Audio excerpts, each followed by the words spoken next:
What up, y'all? This is Patrick Haize, and today I am going to talk about I don't know. It's going to be another improv thing where I don't have a topic. I want to just see what'll happen and what'll come out. I'm going to explore this technique and doing it this way quite a bit, and hopefully it'll continue to bear fruits for us. So what I'll do is I'll be considerate and I will cut the video if or jump it to the good parts. But at this point, I'm just going to kind of wait until something starts happening. You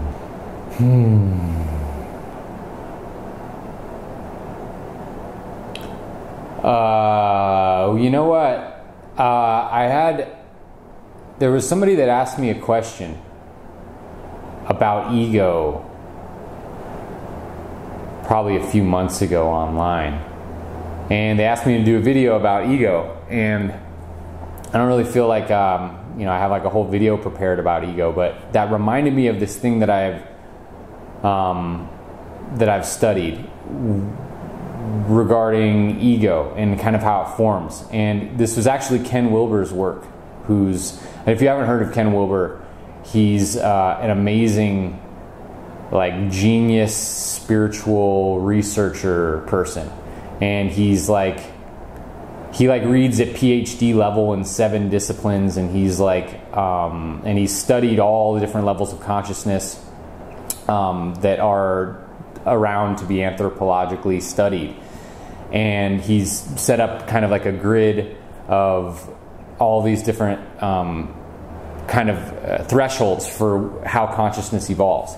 And it's very tied into with spiral dynamics, which was Claire Graves that came up with spiral dynamics, and then there's these other 2 scientists or anthropologists that kind of organized his work and re-delivered it, but Ken Wilber's in that mix too.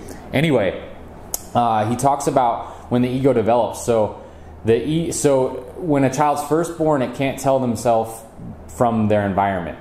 Meaning physically and physiologically, they can't tell them the difference between their thumb or a chair. So they're just part of the environment. Now, if somebody gets traumatized at that point in their life, then they usually have some sort of psychotic episodes. And there's connections to them not being able to tell the difference between their reality and themselves in the physical sense. The next level, and that's like 0 through 4 months, I think, is what it is traditionally or typically. After that, there's a stage where the child is then understanding their relationship emotionally to the reality or to their surroundings. So what happens is they can't tell them the difference between their emotions and the emotions in their reality. And this stage is, again, like if there's some sort of trauma that happens in this stage, then the child usually ends up with like what they call like the borderline disorders, or some level of borderline disorder where there's no control over emotional responses or no ability to actually repress your emotions. Not that repression is always, or not being able to suppress your emotions. And the difference between repress and suppress is repress means you don't know that you have the emotion, and suppress means that you know that you're having it, but you're choosing not to exhibit it or express it at the moment. So suppression is really helpful. Repression can be kind of dangerous. Anyway, so then, when it moves into what was I talking about? So then ego starts being able to become developed once a certain level of cognitive ability becomes developed. So people are able to start thinking. And so when the child first starts thinking, they start developing the ability to create rules and roles. So the idea of things that exhibit or that show up inside of their mind, when they're not necessarily in the presence of it. And children, this is usually around age like 4 or 5, and it goes all the way, for a long time. But like the primary stage where this is really starting to root is from like 4 to 7, I think it is. And in this stage, children develop the capacity to start creating an ego. And so what an ego is then, to answer the question of the person that asked me months ago, and I don't know if you'll even see this, but is An ego is a mental identity or a mental archetype that somebody can align with. So the idea of like, I am this thing and I'm not this thing. So it's like an idea of who we are. It's not who we are, but it's an idea. So ego is typically used in the world as like a derogatory thing, like, oh, you have ego. And that's because of a lot of the psychologists and the way they've spoke about it, and just kind of the way that it's come into the mainstream culture is regarding like the negative ego, in the sense that the ego is that somebody's idea of themselves that is different from the way they truly are. So therefore they're not aware of how they truly are, and they're basically making excuses for their behavior, or they're not taking responsibility for how they really are, because they have an idea of how they are that is different than their real self. So, I put a lot of thought into the idea of identification and how to identify ourselves in a healthy way. One of the things that I've kind of stumbled upon, I haven't come to an ultimate conclusion about it, but is that when we identify ourselves as a specific way, like I'm an intelligent person or I am a nice person, the problem with that is that it creates a kind of binding quality, especially when they're positive attributes that we're identifying with.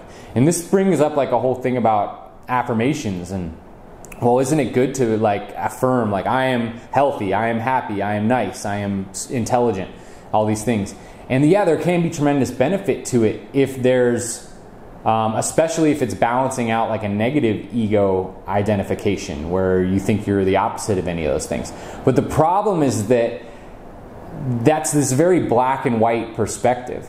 And black and white is not the reality. The reality is gray. It's always gray. And so in a sense, to be quite objectively precise, there is no, say, smart or dumb. There's like informed or misinformed. There's like more aware of a particular thing or less aware of a particular thing. And when we get into the identification with something, and I'll show you the problem. So when we get into the identification of like, I am smart, I'm an intelligent person, the problem with that is that if we attach to that idea and that becomes our identity, then that becomes an ego construct, an idea of who we are. And then naturally, since we're identified with it, we develop a confirmation bias. And I made a whole video about confirmation bias in the past, so if you haven't seen it, go back and watch it. So we create a confirmation bias, and then that starts blinding us. It puts blinders onto our reality. Therefore, we might be in a situation where somebody's demonstrating something that reveals that we're uninformed about something that we thought we were informed about. Or it may just demonstrate that we missed something, that we weren't totally tuned in. But since we had this idea that we're intelligent or we're smart, and you can have an idea of yourself being intelligent and still not be triggered in this kind of way. But oftentimes it does lead to this kind of confirmation bias, stuck in an identity and not willing to look at outside evidence to show you otherwise. But if something comes up in reality where it's pointed out that you've like missed something, or you weren't very intelligent about the way you did it, or what you did something incorrectly, the natural tendency is like, no, I'm intelligent. I need to re-establish that I'm intelligent. And then this kind of like ego show comes up where people are wrestling with, on one hand, their identity of who they think they are of being intelligent, and then also having to integrate this experience that represents that they're maybe not as intelligent in a certain way, or they miss something, or they're not as smart. And so it creates this situation where people will walk around with these identities. I'm smart, I'm nice, I'm healthy, whatever it is. And then when the opposite evidence or the opposite kind of experience comes along to show them that well, maybe they're missing this or they're not in tune. That's like where they can get on an ego trip and start being basically delusional, act very delusional. And this is when people usually complain about ego, like this person's so in their ego because they think that they're this, they think that they're that, but they're not actually that because there are behaviors representing something different. And so this is essentially why ego's taken this negative association on, because when people are talking about ego, it's usually associated with that. Now, the other really tricky thing about ego and how ego is wrapped up in like the New Age community is really tricky, because the ego in the New Age community, so the identity of people in the New Age community oftentimes is that I have no ego, because that's like part of the fad, that's part of the ideology. So this becomes really tricky, because when in your ego, when in your projected like archetypal idea of who you are, you have this idea that you have no ego and that you're 100% authentic. This makes the ego even harder to spot, because you're like, well, I have no ego. And so this becomes it becomes kind of like a prison cell for the individual, where the individual can come to these delusions of grandeur that they have no ego and they know everything that's going on with them themselves, and they're fully in alignment, but they are actually not. But since they are, then when things come up in their reality or people have issues with them, they use this other spiritual ideology of like, oh, well, no, you're projecting onto me. This is your trigger, this is your issue. I'm clean, I don't have an ego. Anyway, not to rant about that, but this is an issue that's going on, in the New Age spiritual community for sure. And it's something we all have to be really aware of. So this is where I guess the lesson comes in, is like of being aware of what our ego is. And I've talked about shadow work, and this might be like very repetitive to a lot of people because this is pretty obvious. But I did want to answer that question. And the shadow work thing is important, because it's important for us to basically, no matter where we are, be willing to admit that we're wrong about things. Be willing to admit that we've acted in a way that's less than what we would hope to be. So, because what happens is people oftentimes create their egos based off of what they want to be. So it's like, well, I want to be a nice person. I want to be a intelligent person. I want to be a empowered person. And then they like attach to that idea, and then any evidence or anything that comes in that conflicts with that, they try to disprove or discredit through some sort of level of delusion, and it doesn't help. So it's actually, what's most helpful is to look at it more in a gray term. Like, I am really, instead of saying like I'm a genius or I'm super intelligent, you'd be like, well, I'm really informed about this particular subject. I'm relatively more informed about this subject than the average person on the planet. And that's actually a lot more accurate. I'm relatively more informed about, whatever it is, as opposed to saying like I'm intelligent. Because then when something comes along and it says, oh, you didn't know about this, but you thought you knew about it, and that's the evidence and that's what you're there to learn, that conflicts with this idea of like, I'm an intelligent person, like I should have already known that. Now you might have a deeper understanding of intelligence and realize that intelligence doesn't mean you're having all the knowledge in the world. It means your capacity to ascertain things and develop knowledge and to study and to, observe things. But in all of those categories, it's like I'm relatively good at being able to ascertain situations relative to most people.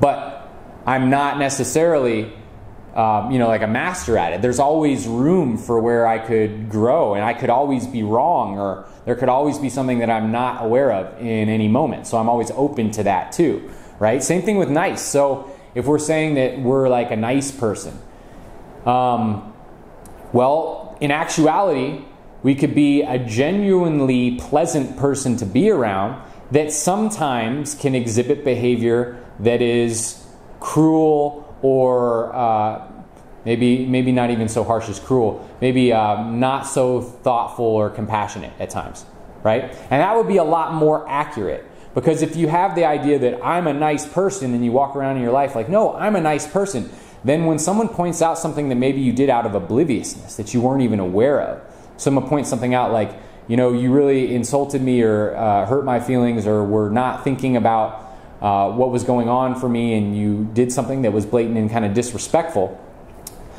And if you're attached to that idea of, I'm a nice person, no, I'm nice, I don't do mean things, then it's really hard for you to accept that feedback in a constructive way. And even if you do accept it, oftentimes if you're attached to that idea and you don't have that gray area perspective, there's like a real confliction resonance or like essence going on. It's like this essence of conflict where it's like, like it's so hard for you to accept that. And that just, it slows down the evolutionary process. Looking at things gray and very exactly, almost like in a scientific view, like I'm good at this in this particular area relative to the other people involved in that field, but always available for where there might be something off. That's much more useful than identifying with the archetype. So when it comes back to like doing affirmations and stuff, affirmations can be helpful in ways to give us the experience of what it feels like to be in resonance of like feeling confident or feeling intelligent. And it's much more useful to be like, I feel intelligent, like I feel what it feels like to feel intelligence, or I feel what it feels like to feel confidence, or I feel what it feels like to exhibit behavior of being nice to other people. These kinds of things, like doing it that way is a lot more beneficial, because then we don't start getting stuck in archetypes. Now it can also be beneficial like if we have negative ego association. So if we're thinking of ourselves as like, well, I'm just a rotten person. Well, it can be really helpful to affirm the opposite so that we can get into that vibration. But then realize that that vibration is a state. And like ultimately all of these things come down to like a vibrational state. So we can affirm things to move into a vibrational state. And that can help us sync with the universal energy of what we're labeling with the idea of the terminology of like intelligent or of nice or of confident or friendly or whatever it is. And it's good to be able to access those vibrations. But it's important to not identify ourselves as those vibrations, because ultimately we're moving more to transpersonal awareness, and transpersonal awareness, being the goal of evolution for the average person, say on the planet, whether they know it or not, is the ability to be fluid in who we are. Actually, I just made a song about this not too long ago called Omni-Frequency. And it's about being able to be fluid with our identity. So we're not attached to any one particular identity, but so that we can flow and experience all the different identities that there are to experience vibrationally. And this gives us the ability to be the informed one or the misinformed one, or the smart one or the dumb one, however you want to label it. But it doesn't bind us to any one of them, because when we're bound to one of them, then we're subject to our own delusions. And that just prevents our growth forward, because we're not willing to accept when we may be different than the idea of what we think we are. So yeah, this is my rant on ego. So hopefully that answers or informs you about. I think it was Autumn Ferrier that asked that question. So hopefully that informs you a little bit about my perspective on ego and where that goes. Anyway, so let's see. Whoa, this was a long video. I didn't even mean it was 21 minutes. I think there was some dead space in the beginning. Cool. Well, that's a wrap then. Thank you guys for tuning in. So we made this video on ego. Yeah, so this is Patrick Haize. Thanks so much, and I will talk to you next time. One love. If you liked the video you just saw and you want to support me in bringing more content like that to you, donate to my Patreon page. There's a link pinned in the comments below, and when you donate to the page, you get access to all sorts of cool giveaways like exclusive content, free music downloads, monthly group chats with me, and more. Now, every single donation that comes in goes directly to improving the quality and the quantity of my content. So thanks so much for your support, and I'll see you on the flip side.